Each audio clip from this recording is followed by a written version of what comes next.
une solution. Et la solution, c'est Mokijo. Avec Bioflore.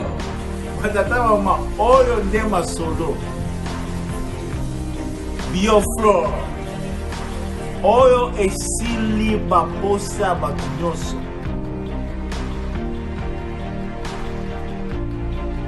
Everybody, my name is Aljan. I have good news to tell you about Mokijo. I used the cream to help me with some scars that I had on my nose and on my leg, and it really worked. And it took about a week before the scars to start going away. I've tried Neutrogena, I've tried Nivea for men, and none of them worked for me. And this was a very terrific product, and if it helped me, I know it can help you, and I hope you have a good day. Oyo, mama nakapata. C'est un produit qui est fabriqué en RDC, République démocratique du Congo. Mais les consommateurs sont internationaux, même au niveau des États-Unis, à Los Angeles. Bioflore, this is the best one. La solution de votre peau, c'est Mokijo. Bioflore, this is the best one. Batu nyonso, batu bote, baya to soutenir produit oyo. Esilisi baposa ya mwili. Les consommateurs sont internationaux, même au niveau des États-Unis, à Los Angeles. Tout ça à Los Angeles, Californie. Awa, Michael Jackson akufa awa. Produit oyo esokoli baposa nyonso apo. Oyo eza suka. Bosangisi yango ekomi swenta ipo. Papa, kende, somba. Soki osombi te, okofi. Olali, olongwe. Okofi, oziki. Eya, somba. Texas, New York, California, Utah, somba, Florida, Tobutan, suka na masolo, Florida, papa token, toso mango, token na store, token naya.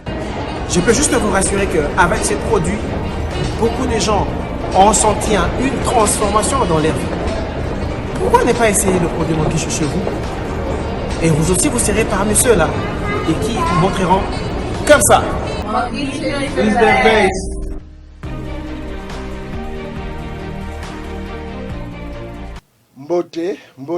Mbote lisusu bandeko balandi ato komo wapi ndenge to mesra kokuta na kosula masolo ba yimboka masolo ba congolais bandeko na ngai na yebike semaine uti koleka oyo tozozela 3 jours oyo sovo IDPS ba pesaki pour être comité dirigeant ya IDPS ba démissionner to kozela to za lundi. Allo IDPS position za ndenge nini Kabuya na Kabundi bako diriger kaka to ba démissionner déjà tozozela to ka suite mokolo ya lelo ko 72 heures ekoki déjà tozozela to ka suite ya IDPS bandeko balongo te bazo continuer kaka ko gérer ba faire courante bandeko balandi lokola mo mesano mboka na biso Congo mboka tonda makambo mboka tonda ba problème magé réalisateur na nga Mos Lubaka le binalo banso ko mingi te bandeko na ngai so na zo ba suma ko mingi te za ngai te za Mos na ba Amarula na ba Sharek bala baby balobi ke Didier Kiku ozo ba mingi ba ba congolais na zonga na déontologie journalistique na zongi avant de kota na be masolo bona na communiqué écologique eza bon na kulutu na ngai grand frère propre ya José Lutonadio azabo na Suisse aote ko kufela bokilo na ye tope mama ya mwasi na ye na kombo ya madame Vaka Ndongala akufaki le 8 mars oyo ebembe na ye eza bongo kuna na mikila poto bakokunda yango le 20 mars oyo na cimetière ya Payerne na Suisse de bakokundango le 20 mars oyo na 13h30 na cimetière ya Payerne na Suisse ba mama nyonso tu bandeko pe nyonso tu ba yebi famille ya mama na biso Vaka Ndongala azalaki mama mokolo akufi bongo na âge ya 86 ans donc azali mama na biso azali na bakoko na bakokoloko na bandeko nyonso bayebaki mama Vaka Ndongala bayebaka atikaki biso mokolo ya le 8 mars ebembe na ye bakokunda yango le 20 mars oyo na Suisse. Biso pe tokomi wapi magazine tokomi wapi lokola tosanganaka na baye oyo bakufeli na baye oyo baza pe na mawa yango wana tokosala tokoloba bongo tokokabola mawa na baye bakufeli communiqué ezalaki bongo signé José Lutonadio mwana mikili ya solo ya tongo ve na nga kati bandeko balandi tokopusela kaka toujours na kolobela mboka na biso Congo toyela kaka bino mpe congolais nyonso wana makanisa malamu tokotombola ye eza na mama moko komona mama Aimé azali nani azali pasteur azali encadreur ya jeunesse congolaise mais aza diaspora afana na mikili ya poto ayaka awa na ide asunga bana oyo biso bengaka bandoki bato mosusu balobaka soko boti osiko oza mutakisi bamongole trisomie 21 ya bengaka bango batrisomie 21 biso na kisha tobengaka bamongole mama na biso Aimé aza pasteur epuis akadre bana mikili ya poto abi makaniso na zwi oyo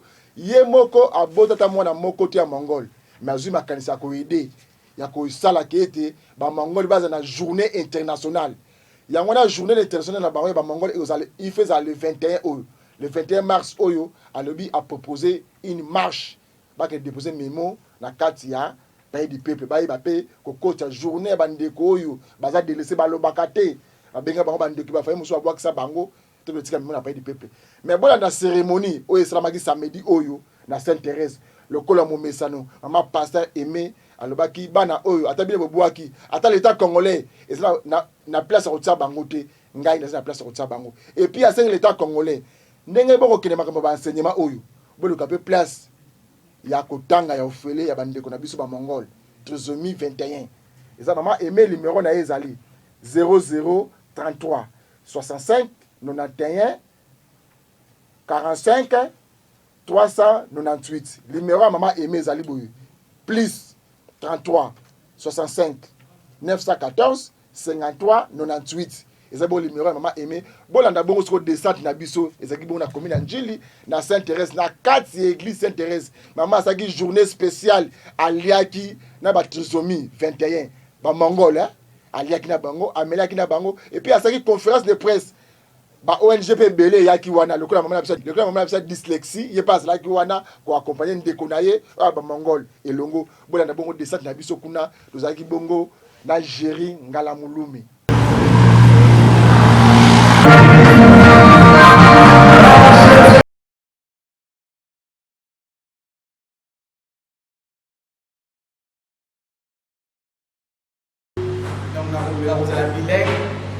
Et peut-être les lots mes deux casquettes.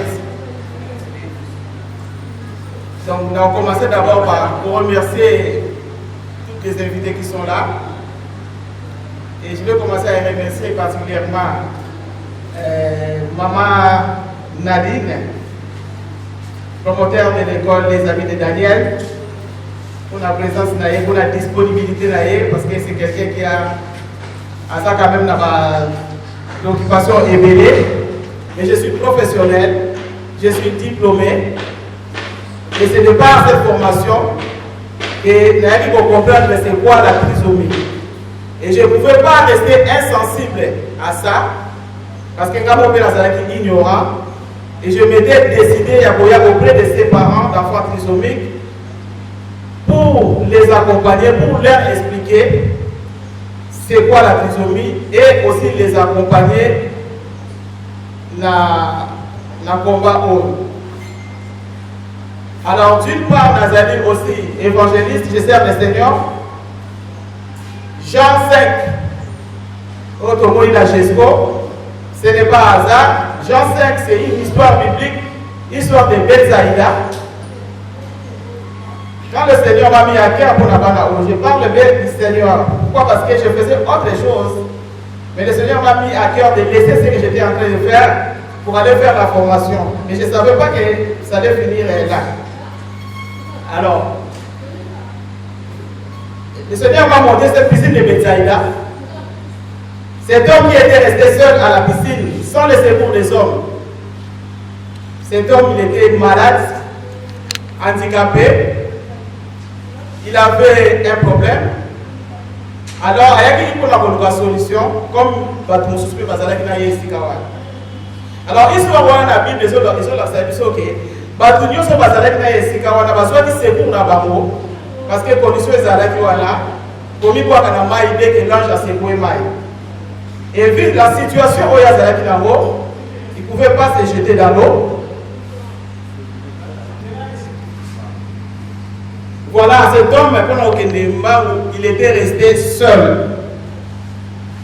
Seul, pour lui, il était dans le désespoir. Pour lui, il a dit, bon là, je vais simplement attendre ma mort. Mais le Dieu du ciel, le Dieu de compassion, avait envoyé Jésus. Pendant que lui, il était dans le désespoir, le Dieu de compassion a envoyé Jésus. Nous connaissons beaucoup qui sont là, connaissent l'histoire.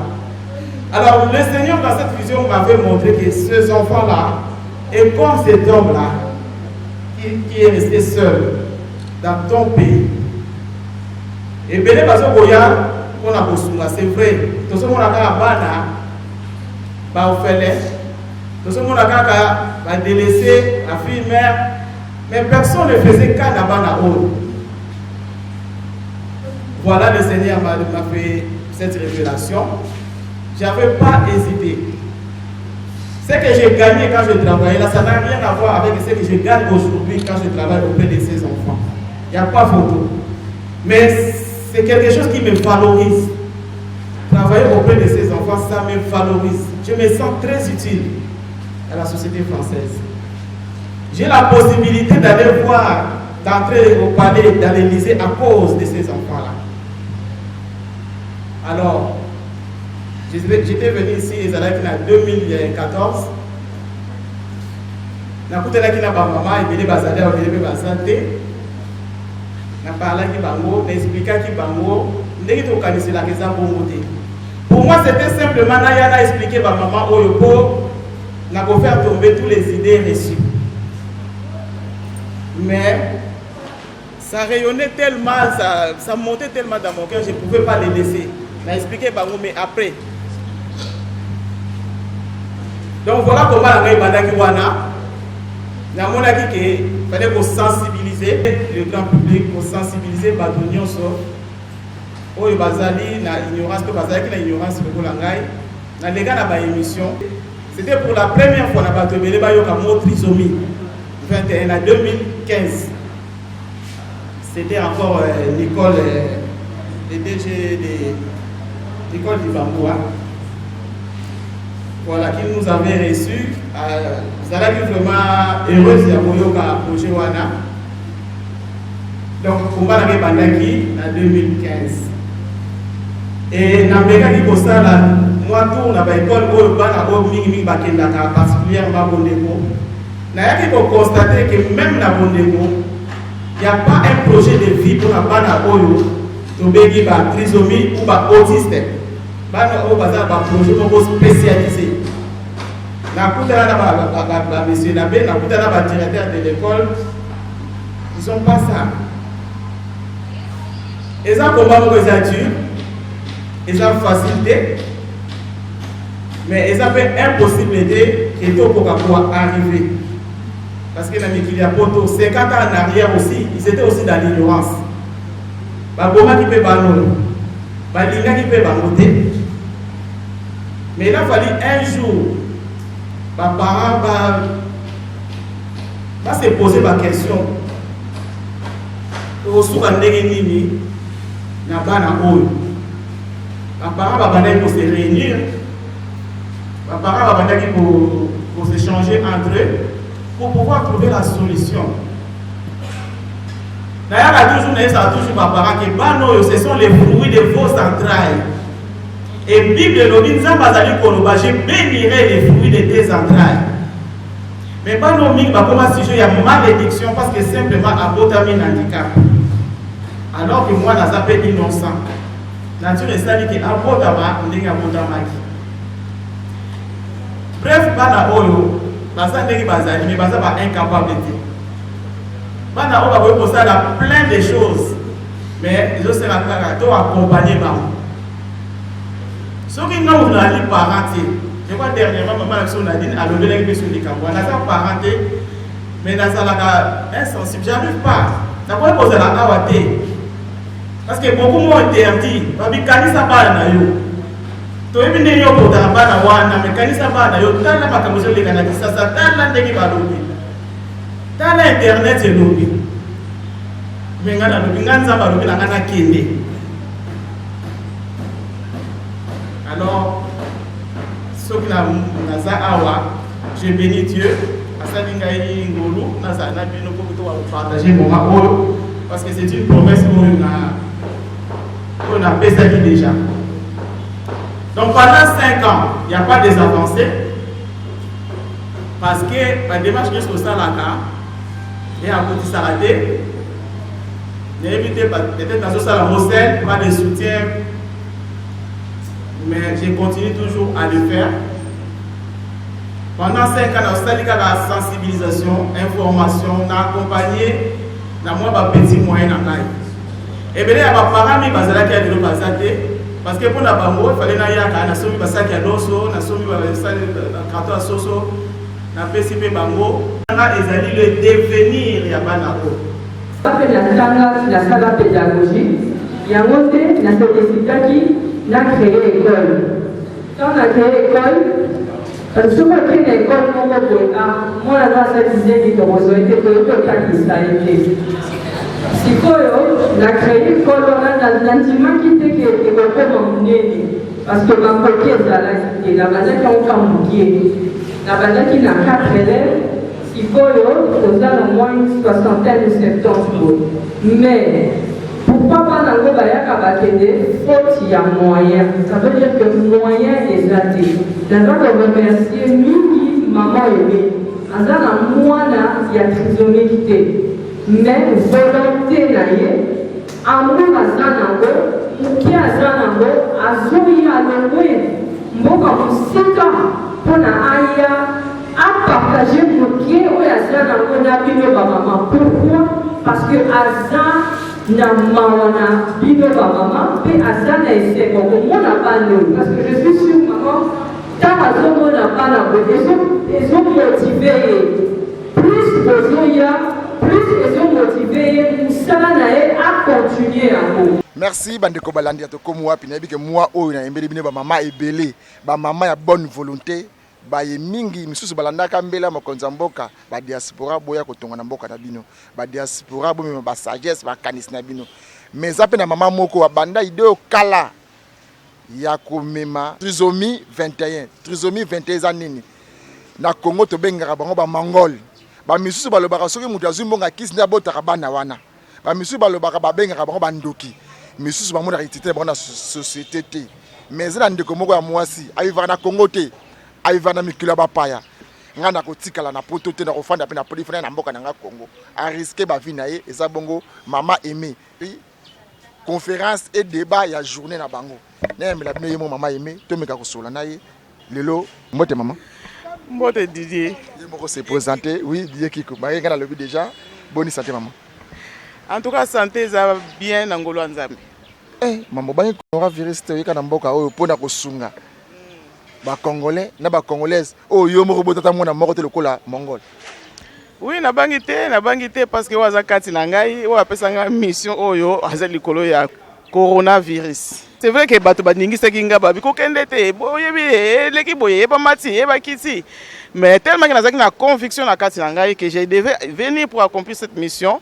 Vraiment nazaki na robanga te nazaki na kimia nazaki vraiment rassuré parce que nazaki na promesse on appelle ça ki bana oyo il a fallu nazala awa na ye pe normalement ndenge na yaka ba voyage nyoso et l'équipe bien voilà nazali wana pour na ko participer à la conférence oyo pour na ko échanger aussi une fois de plus na ba parents année au thème ezaki nini 2020 tout ça là en 2019 2018 au 2020 thème ezaki nini journée ba trisomie 21 journée mondiale na bango normalement ezali le 21 mars. Donc les lots, le 14, et qui vraiment pour sensibiliser justement par rapport à la journée on a aussi, il y a le 21 mars. Journée à trisomie 21 les lots oyo, thème na yango ezali, il y a année oyo, nous décidons. Donc les nous là c'est les trisomie 21. Oyo lobby ba koy cause la décision ba ngomoroté parce que bazala ki na facilité à kolobate. Mais les lots oyo vu la prise en charge oyo mokili ya poto ezwa lelo baza capable ya kotelema mpe kodéfendre cause na bango bango moko baboyi na bango babanda kolobilaka bango balobi nous-mêmes nous décidons thème ya année oyo c'est nous décidons nous là c'est nous les trisomiques mama eme bakoloba na monoko ni nous décidons bango bazoyeba na monoko ni bango balobaka te bamisusu bakongole mosusu babengaka bango bandoki misusu donc batraite bango na badimension nyonso na mboka na biso Congo taka injure ezaka facile na Congo. Merci Didier Kikou. To traiter ndenge wana to kanisa ndenge wana parce que tozalaki na temps ya ignorance. Ya wana ngai na ye pour faire tomber toutes ces idées récits. Ngai na ye pour changer les regards ya bato vis-à-vis de la personne trisomique. Na ye pour na conscientiser bato ke bana oyo baza capable. Na lobi na balobi nous décidons. Cela veut dire baza capable ya ko décider parce que ba koma koloba ba koma ko sala ba conférence bango moko lelo oyo ezali na une jeune fille trisomique azali professeur. Ça dépasse l'attendement des hommes. Professeur, personne trisomique. Journaliste, personne trisomique. Lelo oyo na mikila poto. Alors epa na biso oyo baza na ba classité, batangaka te, bauti ko sala ba télé wana, eza na mwana mususu bazo ko simba crayon ta yebi yango te. Akota même pas maternelle. Parce que dès que maman botaki a considéré mbala moko mwana handicapé, mwana zoba zoba. Oh, ngana zo lingana lancer sous message na ba parents. Ozana mwana trisomie, bosana kaza handicap. Azana handicap. Bosana kaza kizengi. Kanisa ke mwana wa wuti na bantrai na ngai. Mwana o comme les fruits de mes entrailles. Considérez ye okopesa ye bolingo. Mais ceux qui ont monika handicap, okopesa su mwana na bolingo te okote ya côté. Mwana na koyeba ko sukola ta sanité, akoyeba ta ko kombola ta ndako te parce que olaki si été parce que o considérer kaze lokote. Yo salaka boy mama eme oganyaka nini na oyo nyoso salaka oyo outi mikila poto billet aller retour. Bande kote ba kolanda ba yebi prix na so ya ko accompagner bato yo yo na liboto no sana yete na libumu na moka bimate o ganyaka nini mama eme.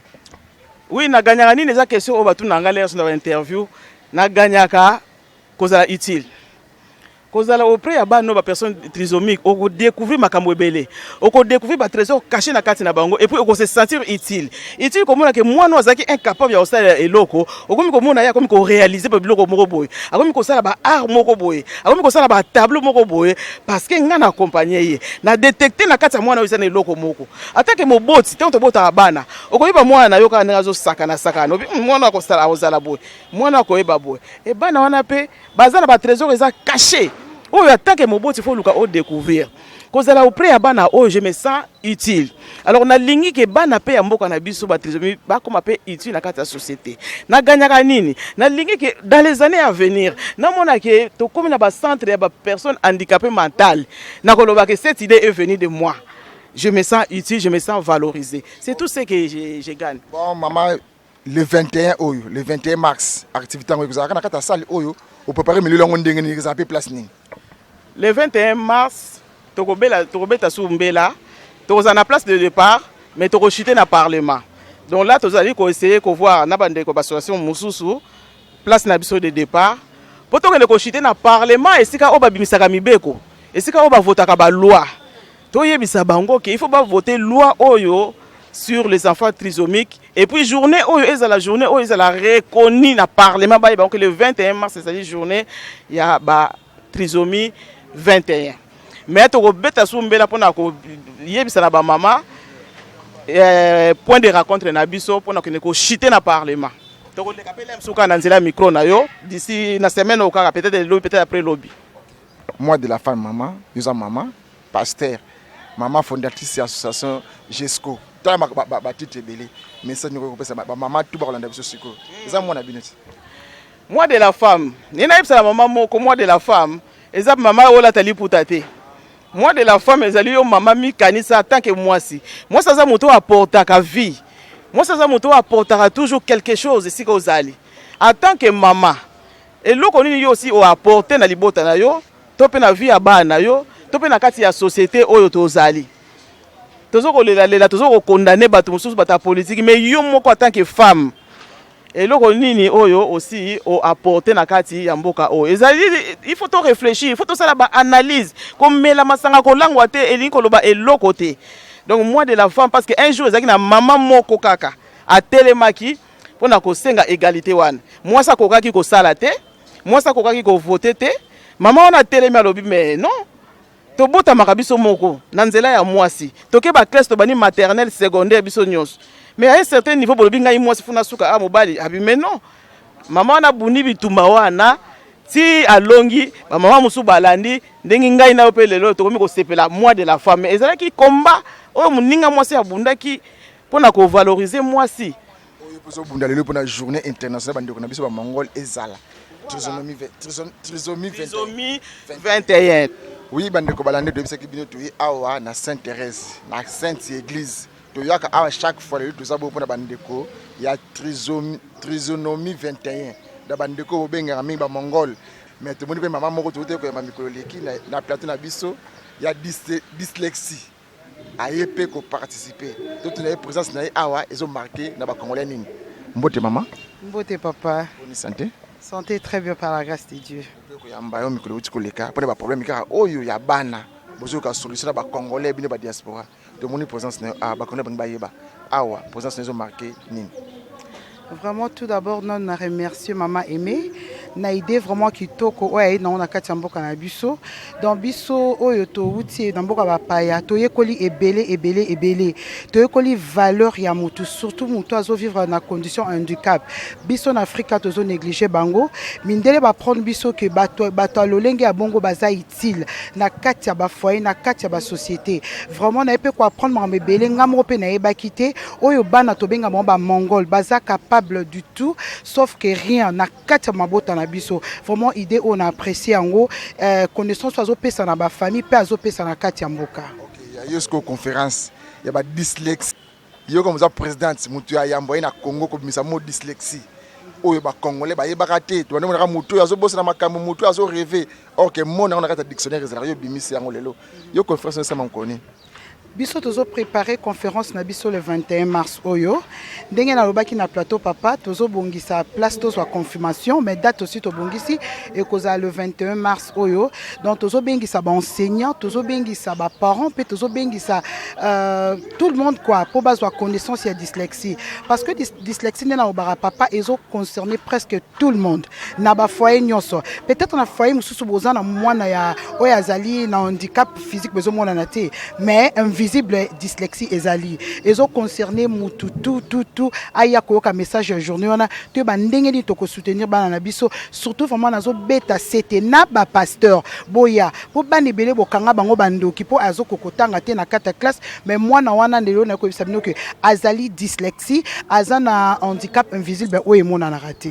Merci maman tango participer na ba activité oyo ya bando bana oyo bande ko so benga bando ki misu benga yango zo akisi bo taka bana wana esala ka ndenge ni et ça la passé hein sincèrement ça la passé mais consciemment na yebi ke za bongo te au contraire ceux qui balobi bongo et puis ça nga courage na continuer ça musala na ngai et puis ça en fait tant ba finga ba lo ba mabe et puis ça nga kutuma kasi na continuer na tikate pour bango te batune bazo finga ne ba ko limiter nga obe ba ko stopper musala na nga je continue.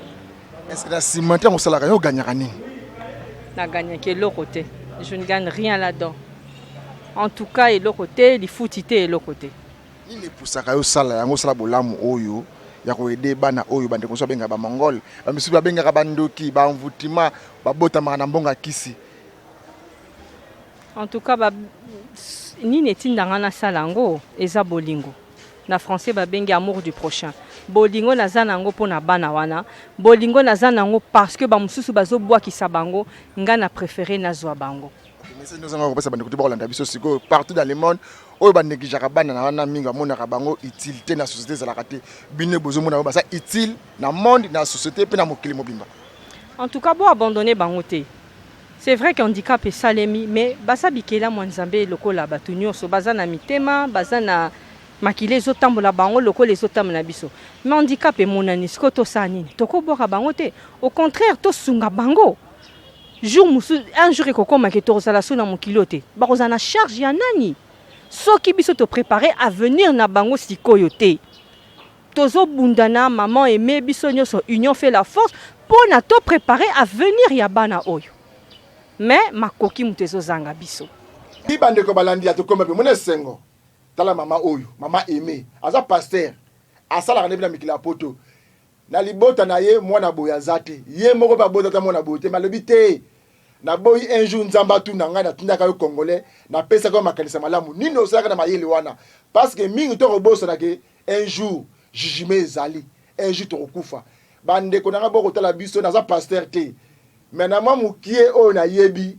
oyo papa nanga tindanga nzela ya église chaque jour ya église na kina tongo midi pourquoi nayebi ke un jour jugement ezali biso baso tokosamba na oyo tozosala na mokili oyo ya se mama yeme alobi nga nazosala la bible bokolanda pese ba verset biblique aboyi un jour nzamba tuna ye alobi bana oyo bazo mériter espace munene na mboka na biso Congo misusu baza ba mannequin misusu baza ba journaliste misusu baza ba député nationaux misusu baza ba tuminele ba grand ba architecte ya mboka oyo ya mokili boni biso na Congo to négliger ba to benga ba ndoki boyende ezalaka ba diaspora malamu ozomona baza na makanisi ya kotombola mboka na bango tozape na mois de mars mama yeme merci na oyo kosala malgré vie pastorale na yo na musolo sala mikila pode mo banza bi ba congolais o baza délaissé merci mingi ezana ba détourner mingi sema na kata Congo awa ba agence alukuta opesi mbongo bokendaka te mais ndeko o a facilité bino na site o soko koti o kota entrer contact na hôpital na end